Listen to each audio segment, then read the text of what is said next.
Hoje vamos estudar mais um gênero literário do Novo Testamento, as epístolas, as cartas.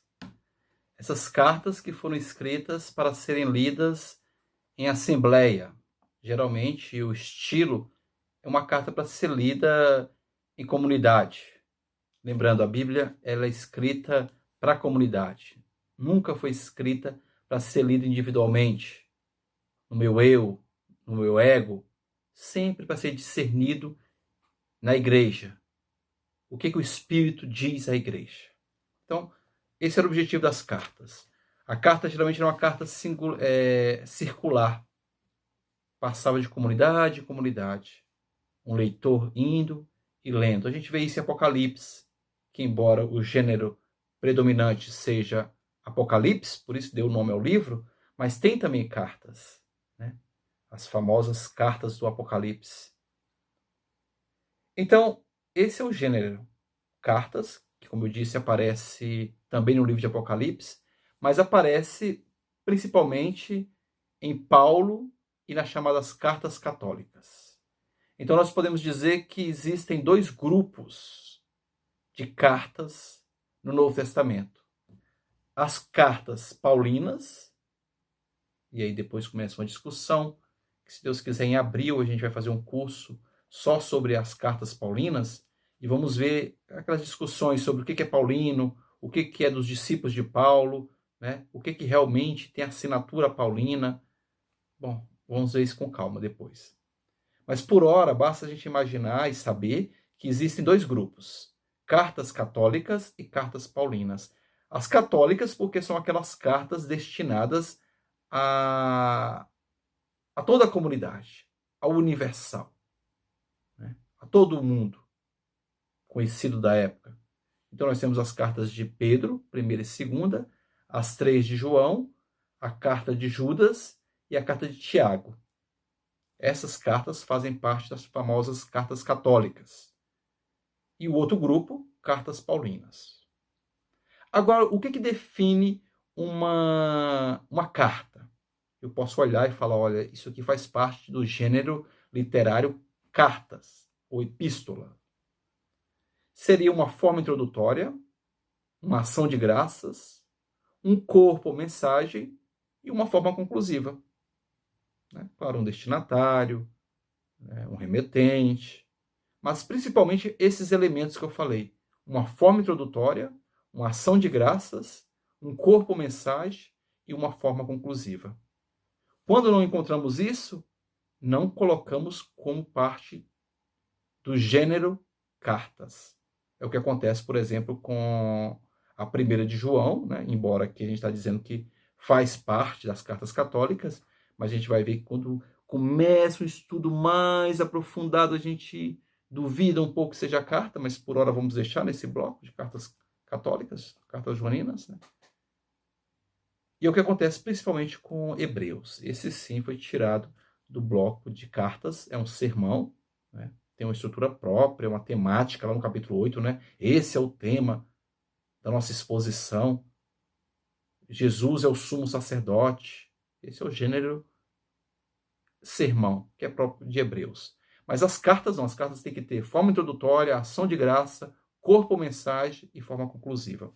Vamos ver um exemplo se isso acontece em Romanos, por exemplo. Como é que começa Romanos? Capítulo 1, versículo 1.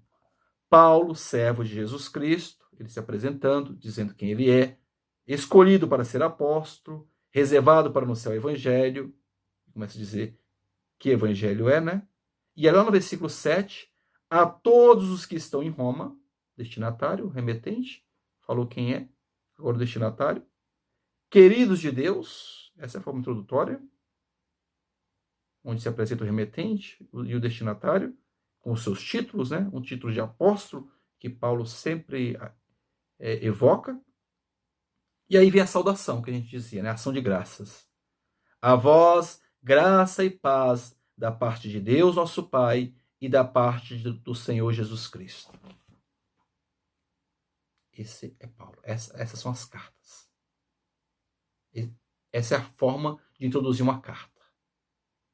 Essa é a liturgia própria de uma carta que a gente vê na celebração também eucarística, numa missa, por exemplo, né? o celebrante sempre começa retomando alguma ação de graça de Paulo. Depois vem o corpo da mensagem, que Romanos é totalmente dedicado à fé. A salvação só vem pela fé. Eu preciso da fé para me salvar. E no final, forma conclusiva, capítulo 16, Paulo faz uma série de recomendações. Às vezes cita até para a gente personagens que a gente nunca viu, não sabe o que é. E termina depois saudando e dizendo, lá no 16:25, aquele que é poderoso para vos confirmar, segundo o meu evangelho, na pregação de Jesus Cristo, conforme a revelação do mistério, guardado em segredo durante séculos. A Deus único sábio, por Jesus Cristo, glória por toda a eternidade. Amém. Assim se encerra uma carta. Então, dei um exemplo de uma estrutura de carta. Agora, qual é o conteúdo? A gente teria que fazer um curso, né, na FATEL, na Faculdade de Teologia de Brasília. A gente tem um curso só de literatura joanina, um curso só de literatura das cartas católicas. Mas, a grosso modo, tentando resumir, qual seria o conteúdo das cartas? Principalmente dois. Paulo está preocupado com o evangelho. Qual é o evangelho? Jesus Cristo morreu e ressuscitou. Esse é o evangelho, esse é o querigma. E o que eu preciso fazer para me salvar? Ter fé. Aderir. Aceitar. Deixai-vos reconciliar com Deus. É só isso que nos é pedido. A circuncisão não pode me garantir a salvação. As minhas obras não podem garantir. A lei não consegue. Infeliz de mim, porque não consigo cumprir a lei. Somente a fé nos salva. A fé como adesão. E a luta dele, o concílio, Jerusalém primeiro, lá em Atos capítulo 15, para discernir isso. Os novos cristãos não precisam de mais nada a não ser aderir a Jesus pela fé. Nada mais. É o conteúdo paulino. Outro elemento muito importante aparece nas cartas joaninas. João está preocupado com o quê? Com o gnosticismo. Uma seita que trouxe para o seio da comunidade a ideia de que Jesus não era verdadeiro homem. Nem era muito verdadeiro Deus, mas não era verdadeiro homem. E que Jesus só veio despertar em nós aquela salvação que é imanente a cada ser humano. O conhecimento que já está em nós. Não. João combate isso. Não é só lembrar. O Verbo se fez carne e habitou entre nós. Deus está conosco. Então, essa mensagem joanina, muito importante. O Verbo se fez carne. Ele começa suas cartas dizendo aquilo que nós tocamos, aquilo que nós vimos, e ele até chega a ser redundante, usa um pleonasmo, né? Aquilo que tocamos com a mão, aquilo que vimos com os olhos. Daí a importância do pleonasmo para ratificar uma ideia. João usa essa técnica.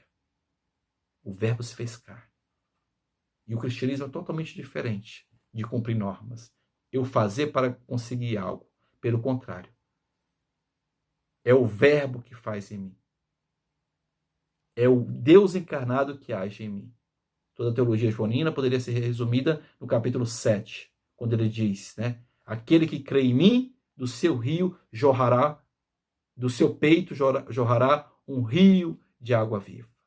Quer dizer, você vai poder cumprir todas as leis, cumprir todo o mandamento, se você deixar que esse Espírito que habita em ti fale. É a mesma coisa que Paulo depois repete, né? Não precisa se preocupar em cumprir a lei. O Espírito que age em nós cumpre. O Verbo encarnado poderia dialogar com João, Paulo dizendo, né? Cumpre em nós.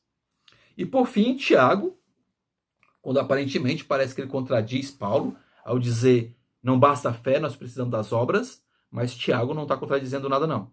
Ele está ratificando o que Paulo falou. Ele diz, só precisamos realmente da fé. Agora, precisamos aqui tirar a prova, saber se temos ou não temos fé. Né? Antigamente na escolinha, lá no primário, a gente fazia a questão, a resolução, e depois tinha que tirar a prova. Né? É isso que Tiago fala. Paulo tem razão. Basta fé. Agora vamos tirar a prova para saber se você tem fé ou não? Se não tem caridade, não tem fé. Então, gente, esse é o conteúdo básico das epístolas do Novo Testamento. Esse é um novo gênero literário. E depois, para encerrar esse curso do Novo Testamento, eu vou vir com um curso, com uma aula sobre o gênero do Apocalipse. Mais um próximo vídeo.